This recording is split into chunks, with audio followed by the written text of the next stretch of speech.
Mixie জারেতে 1 বাটি সিদ্ধ চালের ভাত, 1 বাটি সুজি আর হাফ বাটি টক দই নিয়ে নিচ্ছি। অল্প পরিমাণে একটু জল দিয়ে সমস্ত কিছু ব্লেন্ড করে একটা বোলের মধ্যে ঢেলে নিলাম। মিক্সির বাটি ধোয়া অল্প পরিমাণে একটু জল দিলাম, পরিমাণ মতো লবণ দিয়ে সমস্ত কিছু খুব ভালো করে ফেটিয়ে ঠিক এই রকম ঘনত্বের ব্যাটারটা তৈরি করে রেখে দিলাম।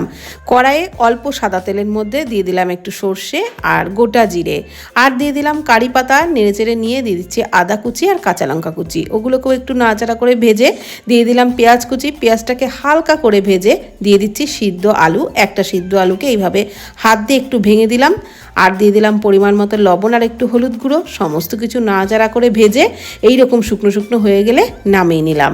এদিকে যে ধোসার ব্যাটারটা বানিয়ে নিয়েছিলাম সেটার থেকে এবার ধোসা বানিয়ে নিচ্ছি।